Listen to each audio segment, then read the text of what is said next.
AP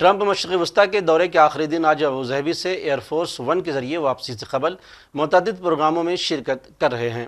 اتحاد year ویز نے جمعہ کو اعلان کیا ہے کہ وہ بوئنگ کے 28 بڑے طیارے خریدے گی۔ یہ اعلان ڈونلڈ ٹرمپ کے ابوظہبی دورے کے موقع پر کیا گیا۔ ٹرمپ نے اپنے دورے میں UAE کے سربراہ محمد بن زائد سے ملاقات کی اور باہمی تعلقات اور مختلف شعبوں میں تعاون کے سلسلے میں بھی بات چیت کی۔ اس دورے میں UAE کے صدر محمد بن زائد نے ٹرمپ کو اعلیٰ ترین civil award order of the Zayed سے نوازا۔ ادھر روس اور یوکرین میں جاری جنگ کے درمیان 3 برسوں کے دوران یہ پہلا موقع ہے کہ دونوں ممالک براہ راست مذاکرات کر رہے ہیں۔ اس دوران امریکی وزیر خارجہ مارکو روبیو نے کہا کہ وہ ترکی میں ہونے والی یوکرین روس امن مذاکرات سے زیادہ توقعات نہیں رکھتے اور امن مذاکرات سے پیش رفت کے لیے ٹرمپ اور پوٹن کی ملاقات ضروری ہے۔ روبیو نے جنوبی ترکی میں نیٹو کے وزرائے خارجہ کی میٹنگ کے بعد کہا کہ مجھے نہیں لگتا کہ ہم یہاں کی کوئی پیش رفت کرنے جا رہے ہیں جب تک کہ صدر ٹرمپ اور صدر پوٹن اس موضوع پر براہ راست بات چیت نہ کریں۔ یوکرین کے صدر زیلنسکی نے تصدیق کی ہے کہ یوکرین استنبول میں مذاکرات کے لیے ایک وفد بھیجے گا، لیکن ماسکو کی جانب سے بھیجے جانے والے نچلے درجے کے وفد پر انہوں نے تنقید کی ہے۔ America and Turkey feel Russian disrespect. That is my opinion. There is no time for a meeting, no agenda, no delegation of high level. It is personal disrespect. I am not talking about Russians disrespecting us, which is obvious anyway, but it is mutual in between us. But they are now here, so it is disrespect towards Erdogan, disrespect towards Trump. Russian President Vladimir Putin spurned a challenge to meet face-to-face with Ukraine's Volodymyr Zelensky. 5 سال قبل دنیا کو ہلا کر رکھ دینے والی corona وبا ایک بار پھر سر اٹھا رہی ہے۔ ایشیا کے 2 ممالک میں کووڈ کے نئے کیسز بڑی تعداد میں درج کیے جا رہے ہیں، جس کی وجہ سے وہاں کی وزارت صحت چوکس ہو گئی ہے۔ ایشیا کے ممالک میں کورونا کے کیسز میں اضافہ دیکھا جا رہا ہے، خاص طور پر زیادہ آبادی والے ہانگ کانگ اور سنگاپور میں اس طرح کے کیسز میں نمایاں اضافہ دیکھا گیا ہے۔ ہانگ کانگ میں وائرس کی شدت بڑھنے پر مقامی حکام نے عوام کو چوکن نہ رہنے کا انتباہ جاری کیا ہے۔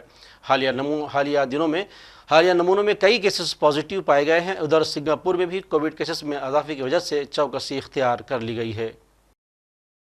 اور آخر میں سرخیوں پر ایک اور نظر۔ غزہ میں وحشیانہ نسل کشی کا سلسلہ روکنے کے لیے عالمی برادری اور عرب قوم عملی کردار ادا کرے، حماس کا مطالبہ۔ تازہ حملوں میں 120 سے زائد نہتے فلسطینی شہید۔ پاکستان امن کے لیے ہندوستان کے ساتھ مذاکرات کے لیے تیار ہے، پاکستانی وزیر اعظم شہباز شریف کا بیان۔ روس اور یوکرین میں جاری جنگ کے درمیان ترکی میں کر رہے ہیں براہ راست مذاکرات، یوکرینی صدر کو زیادہ توقعات نہیں۔ امریکی صدر ٹرمپ کو UAE کے اعلیٰ ترین سول ایوارڈ آرڈر آف زائد سے نوازا گیا، محمد بن زائد کی امریکی صدر سے تفصیلی بات چیت۔ تو ناظرین، سیاست ٹی وی کے عالمی خبرنامے میں آج بس اتنا ہی۔ مزید اپڈیٹس کے لیے آپ بنے رہیں سیاست ٹی وی کے ساتھ، اور مجھے اور سیاست ٹی وی کی پوری ٹیم کو دیجیے اجازت۔ اللہ حافظ۔